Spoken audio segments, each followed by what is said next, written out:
So Page Group, we are a global recruitment business, better known perhaps by one of our brands, which is Michael Page. We do recruit across the spectrum, with Page personnel doing our more junior roles, then Michael Page, and then Page Executive for our search and executive business. We also have another brand called Page Outsourcing, which is where we kind of own big mass recruitment projects for our clients.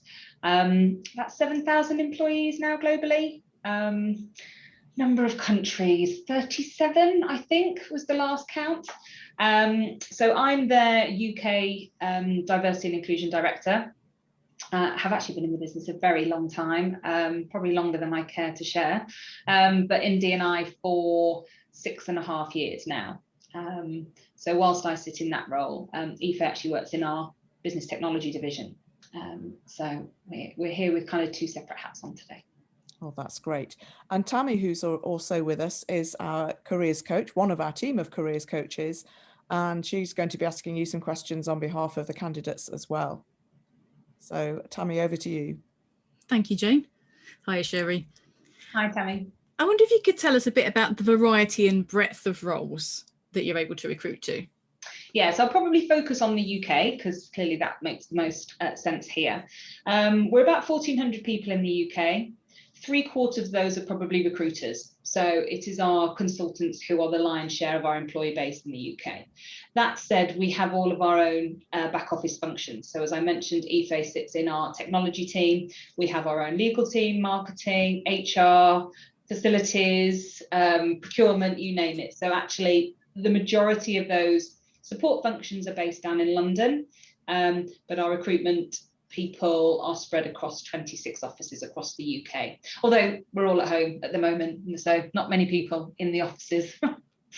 Yeah, I think that's a familiar pattern for lots of us, I think, at the moment. And can you talk a bit about the recruitment process itself? And does it vary for, I mean, you've talked about the consultants being the lion's share of the roles, but whether it varies across the organisation at all? Yeah, sure. So predominantly, we've kind of held our business grow organically. So as a general rule, we do bring people in at grassroots. Part of the reason I've been there so long, really, I myself joined as a consultant many moons ago. And our purpose is all about developing our own career opportunities, long-term growth, long-term development, and so on. So then within a recruitment capacity, you can choose to go down one of two paths. You can either be a standalone biller, or you can go down the people management route. So that's kind of the recruitment function. And then I suppose it's important to say that we recruit across many, many, many disciplines. So we don't just look at finance, whilst that's our biggest share. Actually, we look at technology, retail, marketing. I mean, I won't list them all, but I think something like 18 different disciplines or something that we look at. So we are very well spread. And do look at a number of areas across the working world. Then when you start to consider our support functions, I mean, if we take just marketing as an example, we have our own PR team, as well as internal comms, external comms, branding, social media. So, we do try to be have everybody working for us. Clearly, we have lots of partnerships, such as our partnership with Evenbreak and so on, to make sure that we are gathering expertise from outside the organisation, and we can be as not just inclusive, but also as aware and kind of involved in every part of our employees' working life with us. Brilliant, thank you. And so how would disabled candidates go about requesting any adjustments that they might need, either during the recruitment process, or how does that work? So what we've been doing around our recruitment process is just having ourselves change our language quite a lot. So I suppose just to give it a bit of context, we started our disability inclusion strategy back in 2016. And we've probably learned quite a lot over that time in regards to how much more overt we need to be about supporting all candidates in the workplace. Because it's not enough just to say, yes, you're a disability friendly employer. It's about how are you seen as that employer of choice, and what is it that you are doing to support candidates throughout a recruitment process. And I suppose that's the kind of thing that we are still learning and wanting to make sure we get better at. So some of it is about being seen in certain networks and amongst different talent pools, but also it's just about creating an environment of openness and transparency so that actually people feel that they can share and know they will be supported in the right way. So it would depend very much on whether you were coming into a recruitment role or whether you were coming into our support functions, I suppose, as to what the channel would be in regards to the people who'd be involved. And the only reason I say that is because a lot of our recruiters actually come from being candidates. So it's not always necessarily the same process that they might follow to join us. It's they come to us to find a job and we talk to them about working for us. So it's probably not quite so formal. So yeah, it's more about saying, look, how can we support you? What do you need?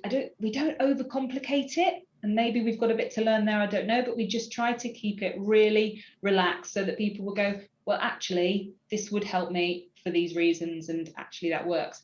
Clearly, because we've been doing a lot of our recruitment remotely over the last 12 months, it's just enabled much more simple recruitment processes in many ways, because you've not had the added complications of physically getting into offices or getting multiple people in the same place or so on. So, but yeah, we're just making sure that we are talking really openly and that candidates know that nothing's a too big a deal. We just need to talk it through and make sure that we can support as much as we can. How do they get hold of you, Sherry, to ask for those adjustments? So, well, I suppose if they're sitting in an interview environment such as this, then we will simply just ask the question, and whatever that is, then we will facilitate. I know Ife's going to talk about his experience, but I suppose we're just trying to be really welcoming and open as to say, we may not have dealt with it before, so whatever you need, we might not be familiar with, we might not necessarily know to offer first hand, but talk to us and we'll make it happen. I mean, we've got our CEO is a wheelchair user. We've just offered, and he's accepted, someone else who's a wheelchair user, and we kind of need to consider, well, which offices are going to work best. You know, we still are in offices that perhaps we tenant in, that when we change, when the lease comes up, you know, there'll be sort of different considerations around the types of offices we're in. But I suppose it just depends what the role is, what they need to do in the assessment process, whether or not we need to adjust the actual tasks in the assessment process. You know, that may be what somebody wants, it may not be. So we're just trying to be really, really open about things that we might need to do. And our talent acquisition team have all gone through quite a lot of training around how we promote this to candidates, whether that's in adverts, whether that's in blogs, whether that's in certain networks that we partner with. So we're just trying to step up all of this activity really, so that it's more welcoming to candidates. Brilliant. Yeah, no, that's all good stuff. And then I wonder also if we could ask Ife to tell us a bit about your experiences of the adjustments and the recruitment process. Yeah. Okay. So.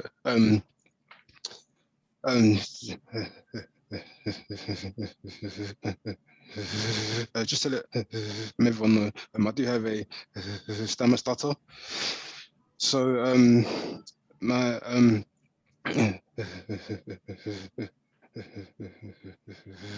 first interaction with Paige in terms of the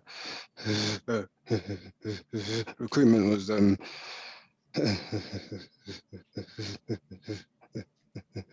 was called after I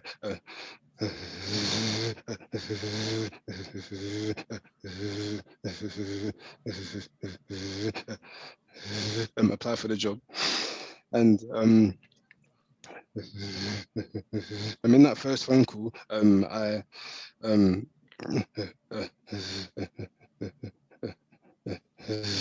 told the sorry. Don't be. I told the person on the phone that I did have a stutter, just to let them know, and they said that it's not a problem, and just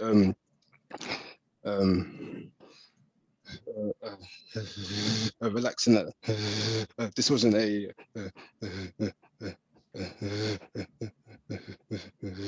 really formal call, and to just yeah, relax really, and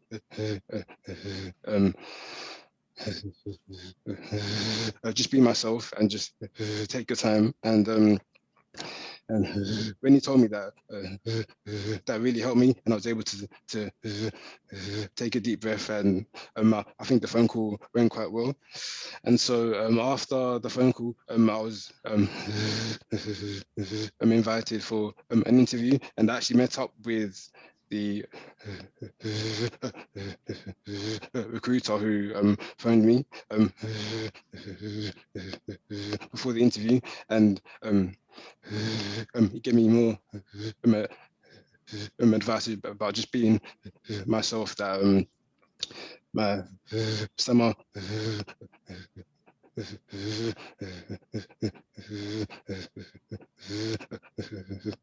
wouldn't affect my chances. And again, that really helped me and gave me confidence that I would be able to get the job, and that the summer wouldn't stand in my way, because I was a slight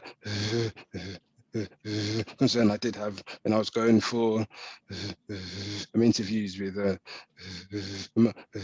other companies beforehand, and although they wouldn't tell you necessarily that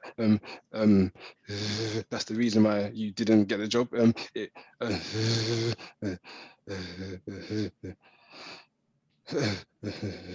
A small part of you does always think that if I didn't stammer or stutter in the interview, that maybe it would have gone a different way. But yeah, so I had my first face-to-face interview, and it went really well. I felt confident. I didn't really stammer or stutter in that first interview, but when I did, the hiring manager assured me again that there was nothing to worry about, and yeah, just be myself, and yeah, things worked out quite well, as I got the job, and yeah,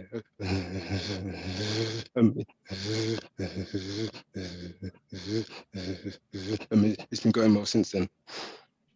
Good, that's brilliant. And so actually you were listened to and understood throughout the process. Yeah. And you actually felt like you had a fair chance. Yeah, definitely. And that's really important.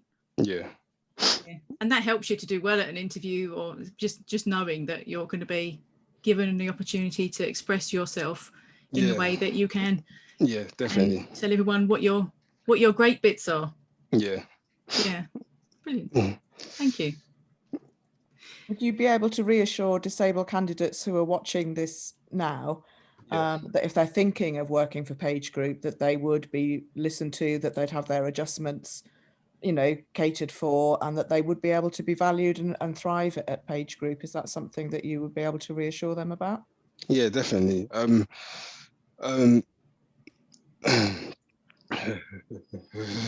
Throughout my time at Page, I've I'm in my role, I'm in my team, we have a daily call where we all talk about what we might be working on, and I'm going to be working on. And when I first heard that, I felt quite nervous, because it meant that every day I would be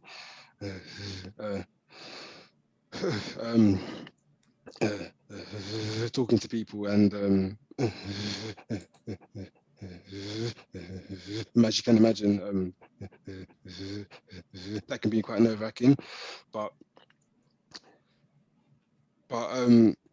when I'm in the call and I do stutter, I'm not interrupted or spoken over, or people don't try and finish my sentences, and I'm allowed to just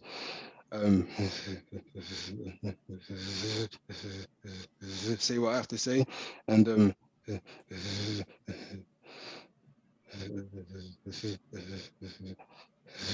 that really helps me with my confidence in not just being able to talk in the call, but to actually do my job as well. But yeah, I would definitely say that page is somewhere where you can feel comfortable. I think it's important, isn't it, Tammy? Because sometimes we know that employers will say we're very inclusive, but actually, a lot of disabled candidates know that a lot of organisations aren't. But it's great to have that kind of reassurance that Page Group really are an organisation that are trying to get this right and that are going down the right way of doing this. Sorry, Tammy, I interrupted. No, that's quite right. But just to add to that, and it's really important to feel accepted wherever you are. And the workplace is one of those places where that is extremely important. So it's good to hear that Page Group's doing that. It's fantastic. Thank you. Thanks. So Sherry, what would you advise a candidate to do to ensure they stand out in the recruitment process? We will only ever assess anybody on their capability of doing the job. And I think that's all we want to see. We want to see your strengths because we want to see what you can bring to the organisation. So, I mean, I think Ife said it perfectly in senses, we just want you to be yourself. We want you to be yourself in the interview process. We want to help you relax. We want you to know that when you're in the organisation, you're an employee, that you belong and your contribution to the business is as important as the next person's. So I think, how does anybody's CV stand out? You've got to highlight the things that you do well and that you can bring to an organisation.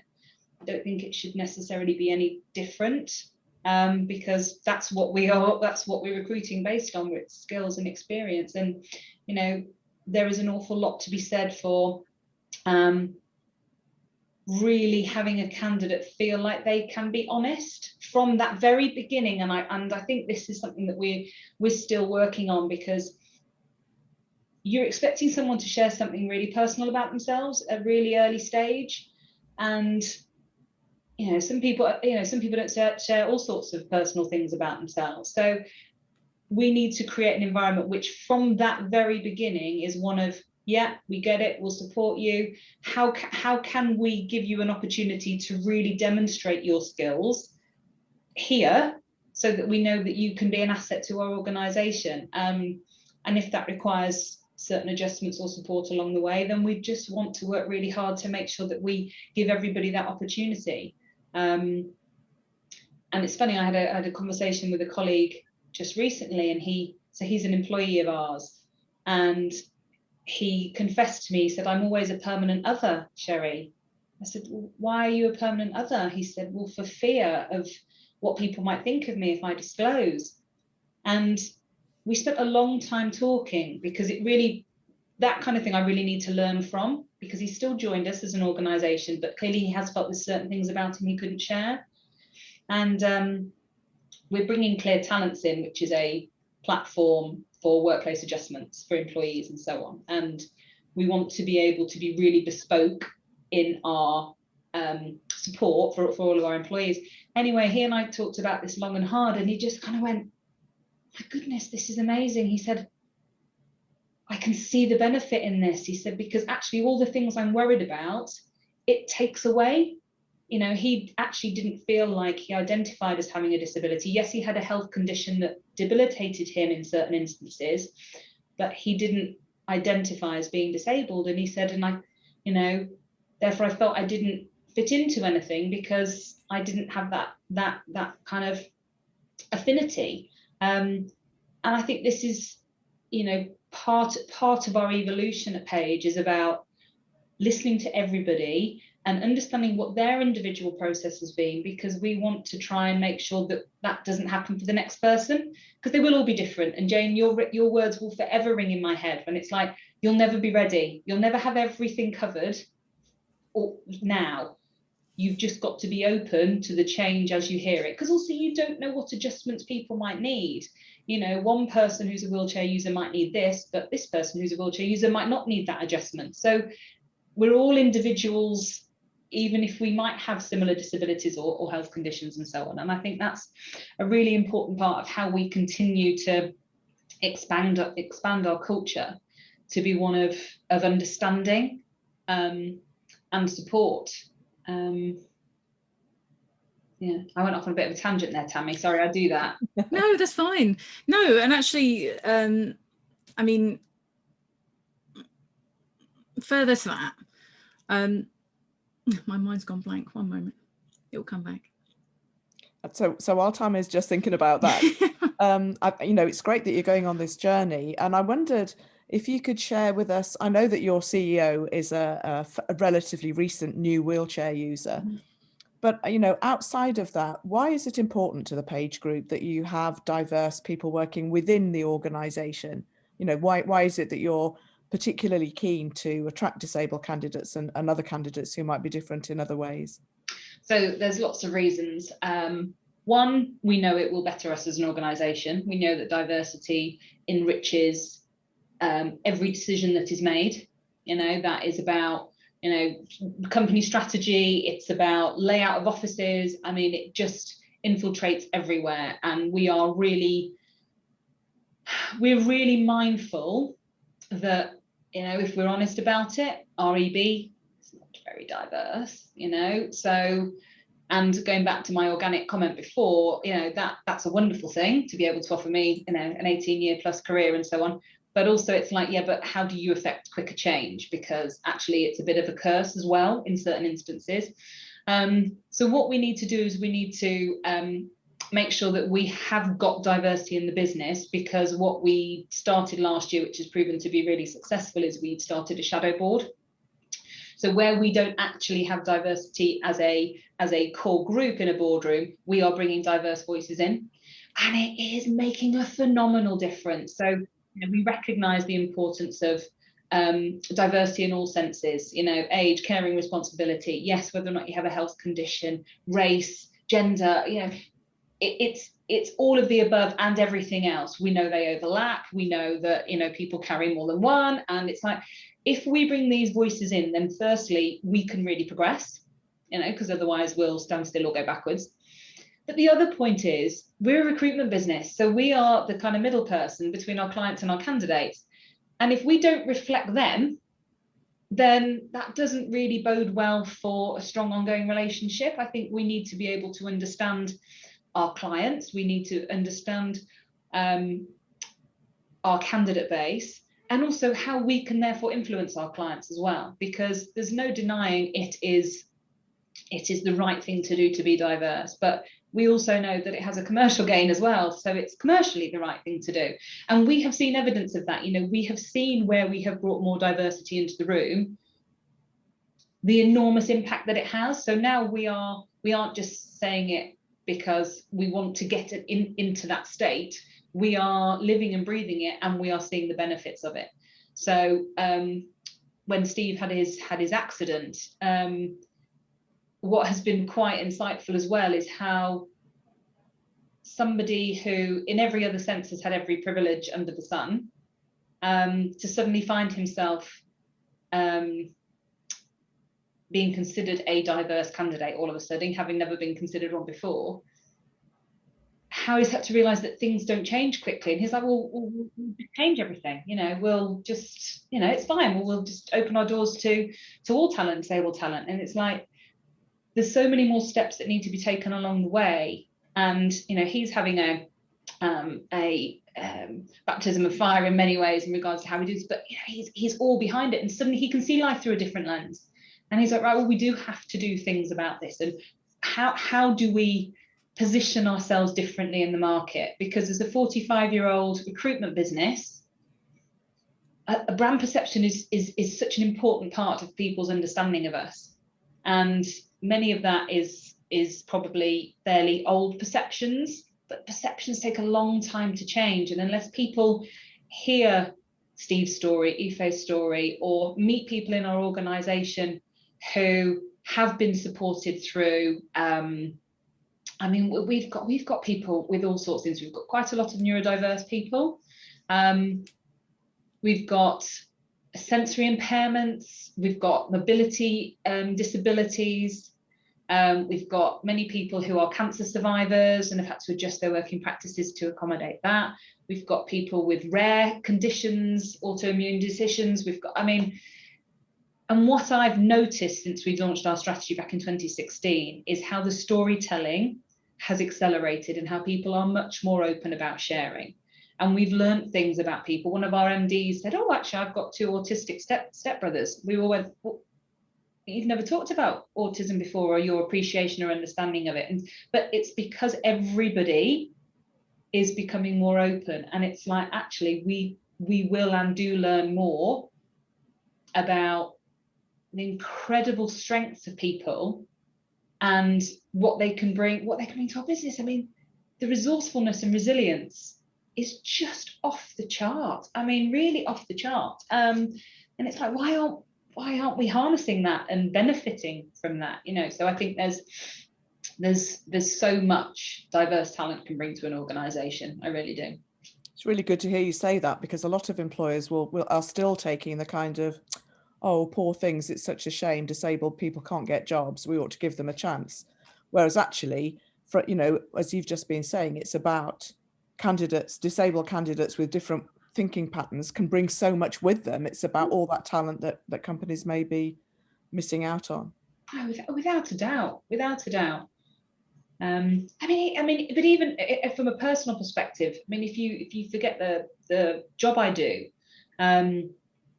I've learned so much about things like Ramadan, because we've been profiling it. I mean, you know, I know it's on a sort of slightly different, diverse track, but it's like, how do you know unless you give people a platform to share why it's important to them, or how they celebrate it, or why they celebrate it, or all the different things? Because I was guilty, as I know many others were, of just focusing too much on the fasting element.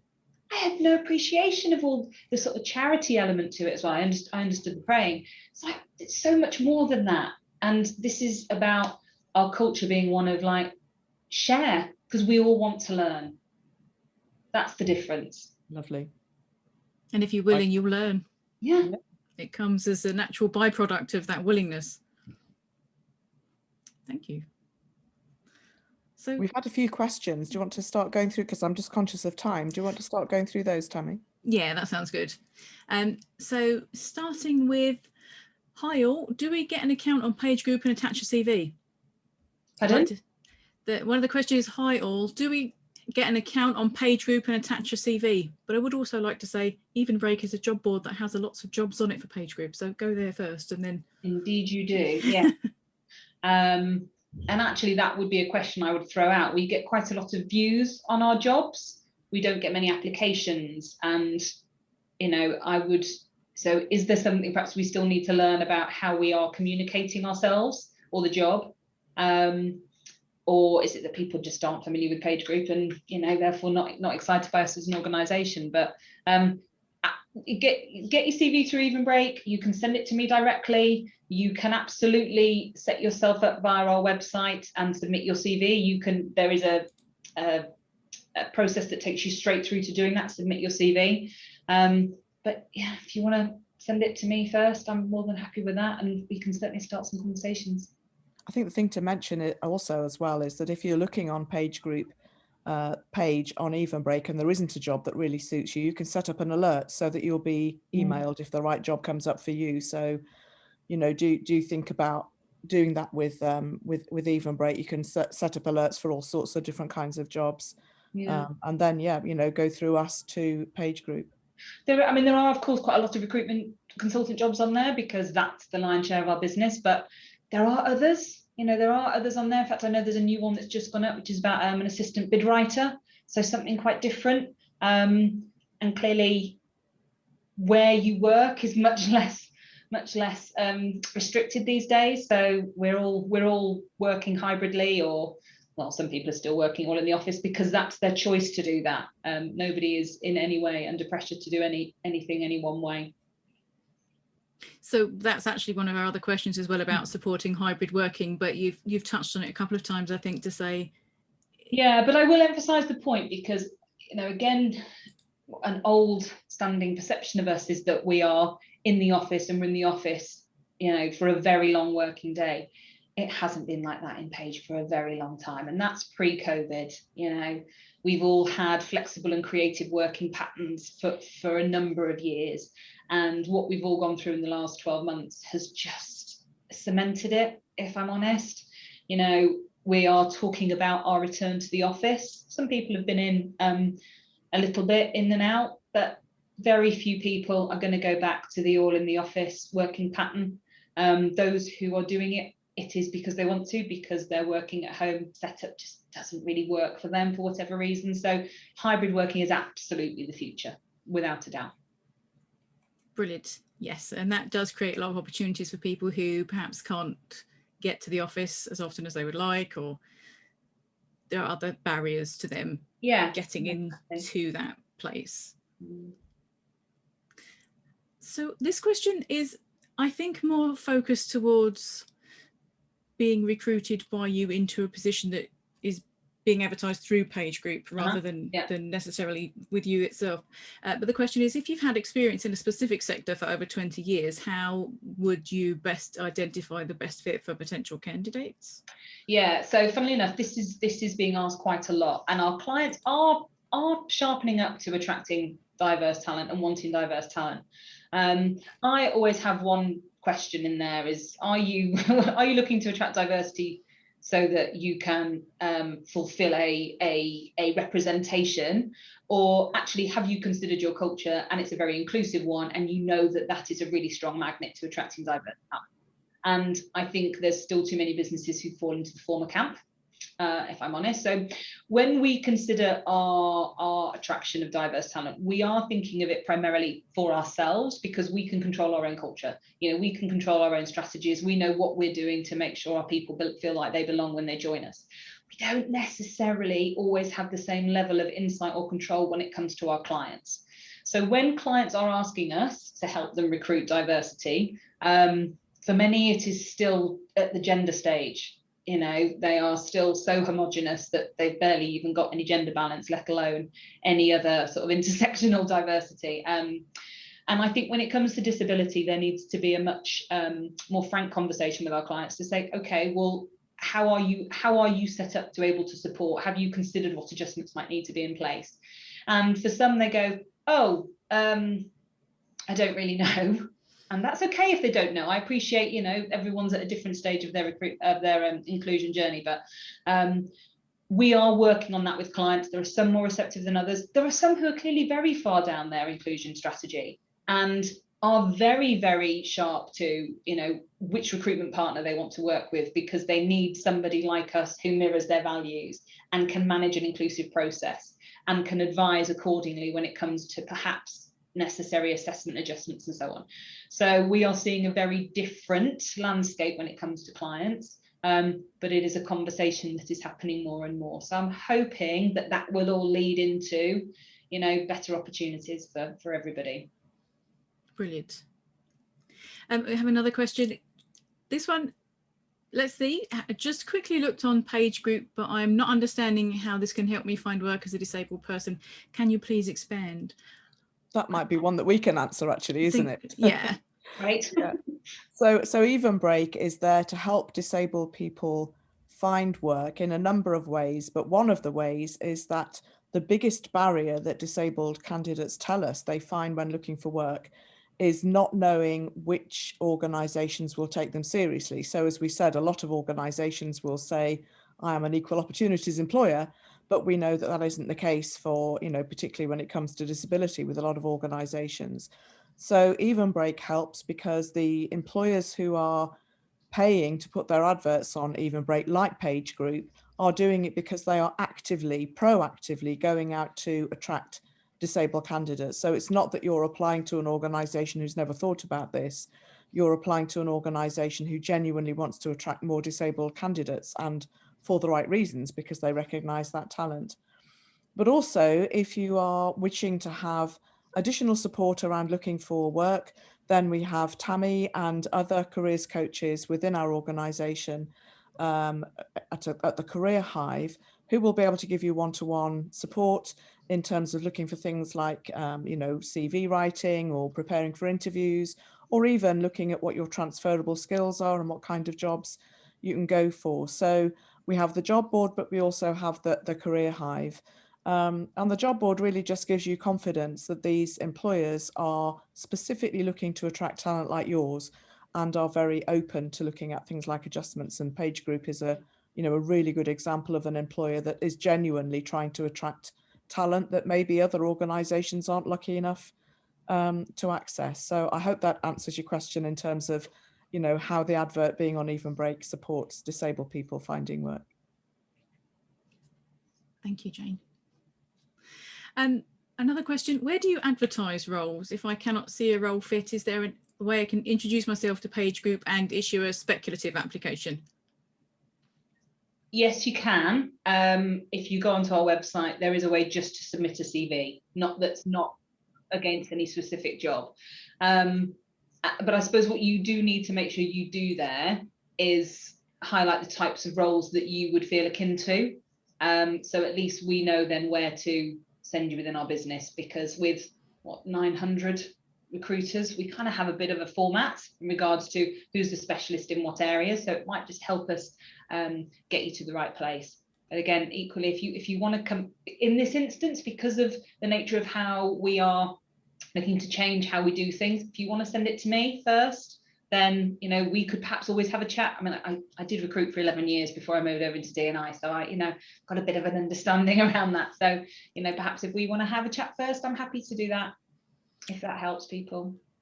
Thank you. And one of the other questions actually is, can we have your email address? Oh, so I don't know if we can share that with the attendees at some point. You can absolutely share my email address, that's fine. Thank you.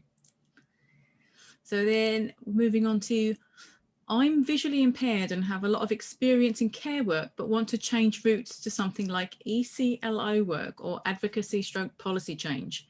Is Page Group able to help in terms of gaining paid internships, etc., to get into that line of work? Potentially, we are actually looking at internships at the moment. We used to run quite a large intern program. It went on the back burner for a while, but we have changed our strategy this year, looking at intern programs, and there is quite an appetite from the business. So, I mean, in regards to policy work and things like that, I mean, I suppose that would be our legal department and so on. But that's a possibility. Making no promises, but certainly internship is something we are looking at. We have got a few starting this year. We're looking at doing it through Ambitious About Autism, 10,000 Black Interns, and Social Mobility Foundation have just been our partners who are looking at, but I'm open. Sherry, would you mind telling me those three partners again, please? Sorry, yes. Ambitious About Autism, 10,000 Black Interns, and Social Mobility Foundation. But internship has got a real appetite in our organisation at the moment, so very open to talking to people about that as well. And presumably some of your clients offer internships as well, do they? Certainly some of them do, yeah. Thank you. And so then we have a concern. Somebody's concerned about actually talking about disabilities at the interview stage. Yeah. So they say, I'm open on the application form and tick the relevant part, but don't feel that it would be right to state that during interview, as then the focus would move to the disability and the skills might be overshadowed. How would you approach answering that? What reassurance can you give that it doesn't just have to be taken at the medical stage and then have that discussion? How do candidates protect themselves from?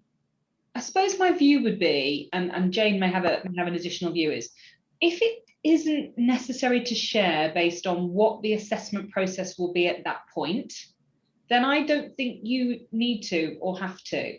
I think that allow the opportunity to highlight your skills and focus on skills. It's kind of almost the whole anonymizing of a process a little bit, which is, how do we recognize if you're capable to do the job? You know, let's find that out first. Then if there are accommodations that need to be brought into the picture, well, then let's manage those. If it's relevant, so in Aoife's case, it was something that was, you know, needed to be kind of cleared up right at the beginning. If it isn't going to impact your assessment process, then I think just let your skills shine. I don't know if you think differently, Jane, but I would be inclined to go down that path. Yeah, I think it depends on the candidate and the role, doesn't it, really? And sometimes you can talk about a condition in a very positive way. Yeah. You know, so it doesn't need to be, oh, I've got this, therefore that. It can be, because I'm blind, I can hear people's tone of voice better and I can interpret, or because I'm deaf, I can interpret body language better. So if it's in your interests to talk about it because it enhances your skills, then that's a really good idea. Or if, as you say, Sherry, if you need any adjustments, then best to say so, particularly with an organisation like Page Group, where it's not going to put you off them. To be upfront and say, well, actually, it would be really useful to have the questions in advance, or have more time for, or whatever it might be, then it's useful to talk about it. But I do think it's about, actually, what every candidate is trying to do is demonstrate to the employer that actually I'm the best candidate for this job because I have all the skills and qualities that you're looking for. So that would certainly be my approach. But I'm not the career coach, Tammy is. Again, if there's a benefit to you in discussing your interview, then do it. Give yourself the best opportunity to. And I'd also consider whether, if talking about your disability at interview is going to put people off you, then long term, do you want to work for that employer? Because actually there might be adjustments that you need while you're working there that might be harder to achieve if they're less engaged with you at the interview stage. Last question. What if a mental health disability such as poor memory lets down the company on something they were working on? Is support provided by the company for that sort of disability as well? We do a lot around mental health, actually. I would almost be inclined to say, when we launched our Ability at Page, is what we call it, strategy back in 2016, we probably did put more emphasis on mental health, partly because we had more barriers to break down. And that has come a long way since then. The last 12 months has taught us a tremendous amount around mental well-being. And whether that is a diagnosed condition or whether that is reacting to the last 12 months or a life event or something, we are very, very focused on that and understanding more about it. We've made it a much more normalized discussion. Wellness action plans, we do mental health wellness days, as in allowing people time off to safeguard their mental health and so on. We do a lot around permission for people to take breaks. So, I mean, poor memory might have sort of specific characteristics to it, but actually, if things like having regular breaks from your desk to kind of just refresh helps, then that's actively encouraged. We do a lot around visibility of people getting outside or just not being on their computers all the time, especially with us working at home at the moment. So there's a lot we do. We have an employee assistance program. We have all sorts of private medical resources which can help people with their mental well-being. So it's absolutely a condition that is taken very seriously and supported heavily. Brilliant, thank you. I'd love to give Aoife the last word, because we haven't got any other particular questions. And just say to Aoife, what would you say to disabled people who are looking perhaps at working at Page Group? You know, would you encourage them to work there? Is it somewhere they can thrive and feel valued? How would you encourage them to come and work for Page Group as opposed to other organisations? Yeah, I would say Page Group is definitely somewhere that you can feel comfortable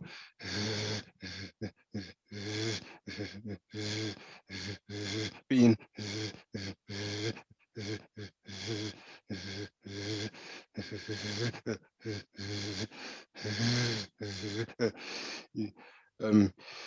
Yourself, and yeah,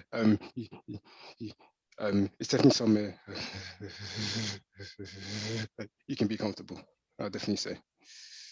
I mean, that's great to know, isn't it? Because actually hearing it from someone who is working there and experiencing this every day is so much more powerful than even Sherry saying it, isn't it? Because it's absolute validation. Yeah. And we've got a comment that from Consuelo, I hope I've pronounced that name right, to say that actually it's really refreshing to hear you speak, Sherry, and that they will be engaging with Evenbreak and Page Group from now on. And I think that's one of the beauties of working with Evenbreak, is that we work with employers who do see talent that comes in all different shapes and sizes, and recognizes it for that what it is. It's talent. And that's one of the benefits of Evenbreak, that you can find these amazing employers. And thank you so much for joining us today and for letting us find out more about Page Group. I haven't got any other particular questions, unless you have, Tammy.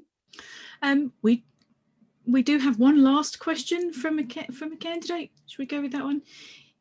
If this one's for you, Yeah. what was your early experience of employment, and had you been in situations where the relationship with an employer broke down? Well, to be honest,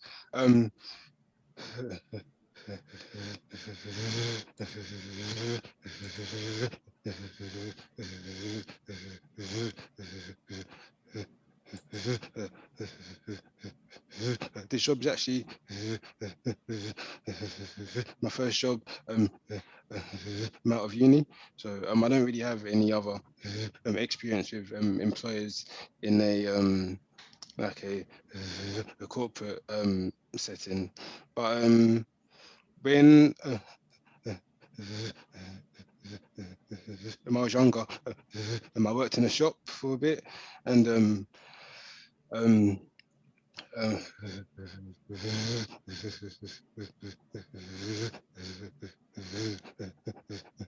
when working in the shop, obviously we're speaking to customers, and I remember one time I was speaking to a customer, and my speech was quite bad, and yeah, it was quite uncomfortable. I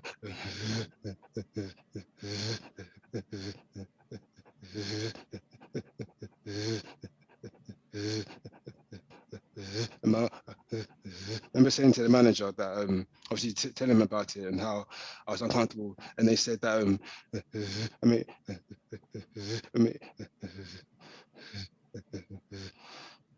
it might be best if I work in the back, so that I don't really interact with customers. And I remember at the time that affected me quite a lot, because it kind of gave me the feeling that that maybe in the future many job I have will just that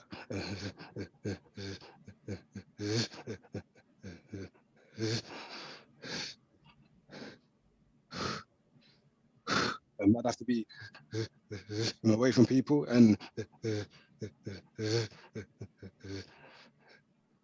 when you're young and you're dealing with having a stammer already, to have that feeling is can be quite hurtful. So it makes me more appreciative now of being somewhere where I can be truly comfortable. Thank goodness there are employers like Page Group around, rather than because those throwaway comments can really damage people, can't they, in terms of deciding what your potential is and what you can do, and limit your ambitions for the future, which is, almost criminal, isn't it, to do that to a young person, to limit their beliefs about what they can do. Thank you for sharing that. Okay, that's really good. Well, I think we've come to the end, so thank you very, very much. I'd like to thank our Palon typist, Patricia, and thank Tim for being our BSL interpreter. This has been recorded, so if anybody watching it wants to look at it again to get any information, it will be on the Hive fairly shortly. And of course, it will be there for other people to see in the future. So thank you, Sherry, for your time. Thank you, Rita, for your time as well. And we may come back to you for another one in the future. Who knows? I'd be delighted. Thanks very much indeed. Thanks We'll see you at the next Meet the Employer event.